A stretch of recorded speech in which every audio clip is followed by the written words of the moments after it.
What is going on, everyone, and welcome back to my channel. My name is Elliot and this is MovieFiles. We are here today to discuss the ending of the new Netflix series Wednesday, and we're breaking down the 8th episode, which was titled A Murder of Woes. Now again, this is an ending explained spoiler discussion. If you haven't seen the series, no worries. I have a full spoiler-free review on my channel breaking down the entire series. Check it out. But if you've seen the series and you want to talk about the ending, this is the right video. So before we get into the breakdown here, if you all haven't already, consider subscribing to the channel and hitting that notification bell. That way you can stay up to date with all my daily content. You can also give your boy a follow on Instagram, TikTok, and Twitter. All those links can be found in the description of this very video. Which, speaking of this video, if you enjoyed my ending explained for Wednesday, make sure you're giving this a thumbs up as well as sharing it. But more importantly, sharing your thoughts on this finale in the comments. What worked? What didn't work? Were you shocked by the reveals? And of course, your theories, your predictions, and ideas of what you all hope to see in the potential season 2 of this series.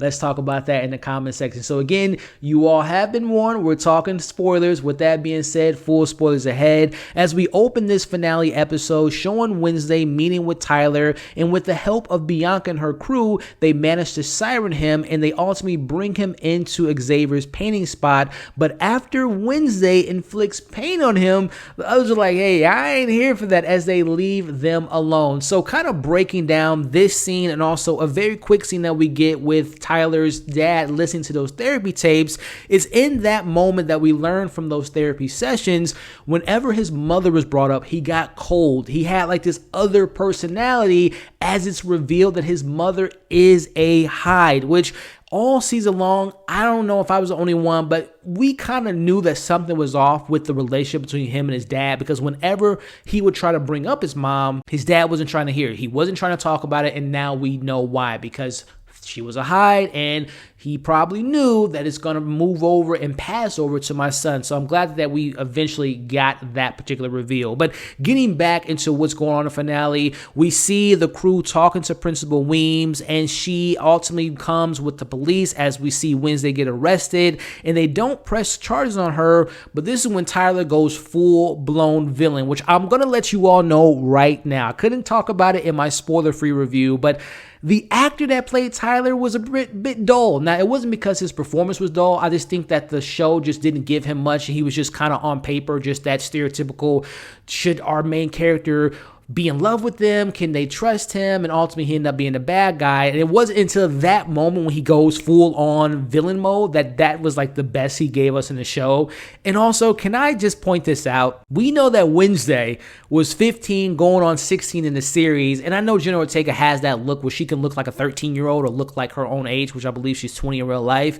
Tyler looked like he was like 18, 19, bro. I don't think he was in the same age bracket as Wednesday. That was just something that kind of bothered me. Like, everyone else looked like they were in high school, but when it came to their relationship, I'm like, yo, how old is he, man? But anyway, as I digress, he goes into full villain mode, and he's like, it was at a point that I remembered what I did, and he was like enjoying killing these people. So again, he went full-blown villain, and that was my favorite scene from him in the entire series. But we get into what's going on with Wednesday here, as she eventually gets expelled from the school after not convincing Weems the truth. And then she ends up going to Xavier, who's not willing to help her after calling her toxic and making things difficult and making matters worse. And he ultimately just says, if you want to save everyone, just leave. I can't blame Xavier.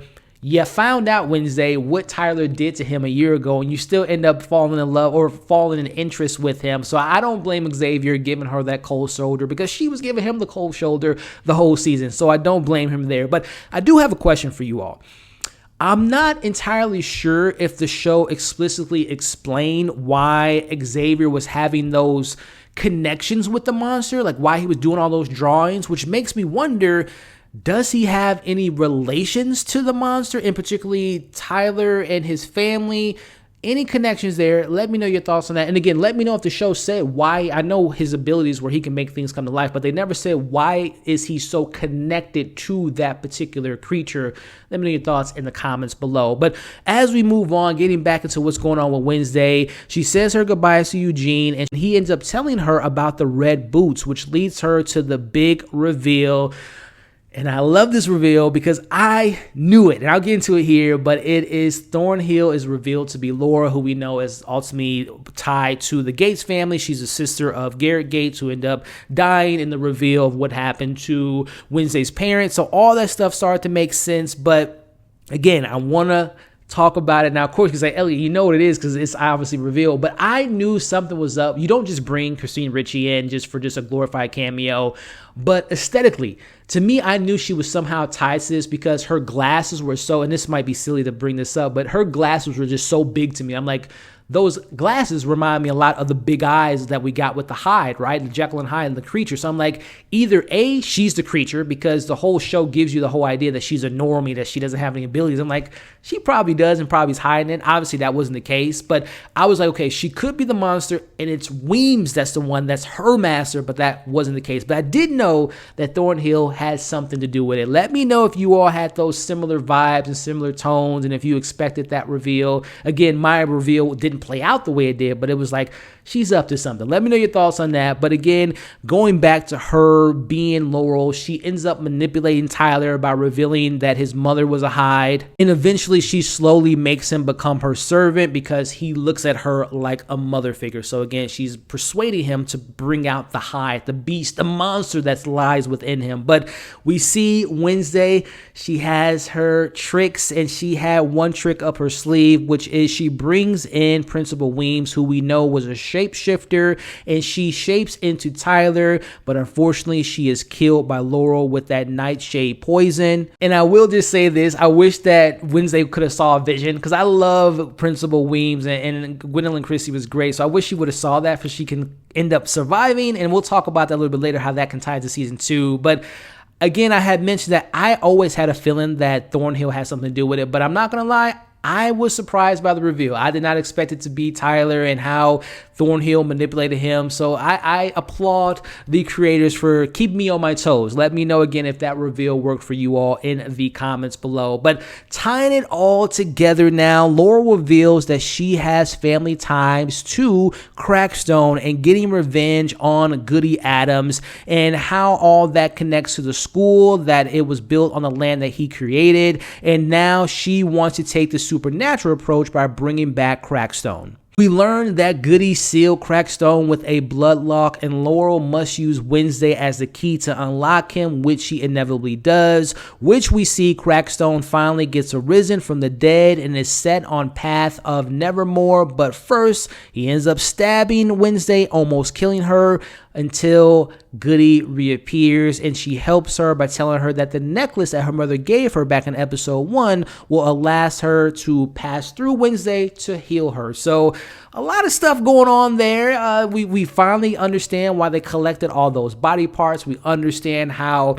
Laurel and her family has ties to Crackstone. So I like how it all kind of tied together. I mentioned it in my spoiler-free review that I thought that sometimes the story felt a little bit unfocused. I want to focus more on the mystery, more on the monster, less so on the family and the kind of high school drama. So I like how it finally kind of tied all back together. So I will say, when it becomes into these next moments here, I'm a fan of the fight, and I'm referring to when we see Egret, she finally woofs out and she's fighting the monster, she's protecting Wednesday. I like the moment. It reminded me a lot of Van Helsing, if you all have seen that film.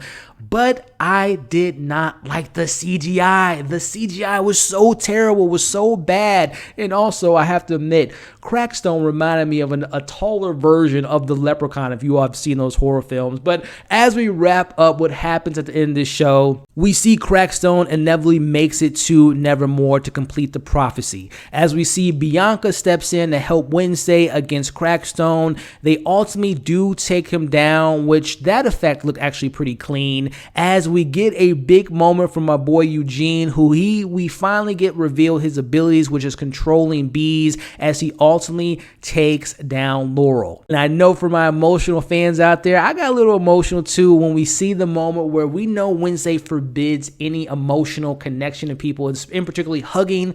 She hugs her roommate. I like that moment. We end up seeing her finishing her novel, and she ends with a question mark, which can allude to maybe a season 2. Which, speaking of season 2, we see Wednesday is now equipped with a new phone gifted to her by Xavier, which poses the big question. He says, hey, are you coming back next semester? Which I think was a way for him saying to the audience, are we coming back for a season 2? Which I think they will. I think this show is going to have some pretty big numbers, and I think Jenna Ortega is going to be one of those reasons. But I do have a couple things that I want to post to you all, and we'll wrap up this video with my thoughts on the season 2.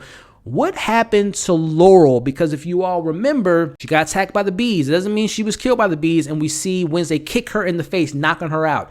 Is she in prison? Is she in jail? Is she behind that armor truck with Tyler? Let me know what you all think happened to her, but more importantly, who is texting her in the car? Who's spying on Wednesday? And who got that number? I mean, obviously, Xavier's the only one with the phone number. Does Xavier have a hide somehow connections? Again, does he have connections to Tyler and has this other side of him that he's not aware of? So let me know who you all think was texting her. Does it have any connections to Xavier? Does it have any connections to Tyler? Does it have any ties to the Crackstone family? Let me know your thoughts on that. And also, kind of pivoting over to my season 2 ideas, who's going to be the new principal of Nevermore, right? And also we end the show with Tyler awakening in the back of that armored truck and see where things go from there. But I could possibly see Morticia stepping in. I know she doesn't have any like educational ties, but they might give her that for just a temporary principal, that she can be the principal until they find someone else. Or we can see them pivoting into this storyline, which could be, what if the outcasts from Nevermore and the normies have to go to school together, and we see like this story of like them working together, the prejudice natures, the discrimination being like eradicated from the town. So I could see them doing that, as well as giving us new monsters, new creatures, new students, if they go that route. So let me know what you all think about that theory. Morticia being the new principal, and maybe the two schools combining into one for the new semester if we get a season 2, which again, I think we will, because Jenna Ortega, her popularity has been rising and rising this year alone. Scream, X, now this, and of course she has many more products to come. So I can definitely see them doing a season 2, and I would be here for it. So again, that's how the show ended, and that's what I think could potentially happen in a season 2. Let me know your thoughts on all that in the comments. Again, how'd you feel about the finale? What worked? What didn't work? Were you shocked by the reveals? And of course, do you want to see more from this character for a season 2? Let me know your thoughts on all that. Again, just a friendly reminder to like, share, comment, subscribe to the channel if you haven't already. Thank you all for watching this breakdown. You all are awesome. Hope you're staying safe. As you can see on the screen now, come and join the community. Check out my other Netflix reviews. Check out my spoiler-free review for this series, and we'll catch you all on the next breakdown.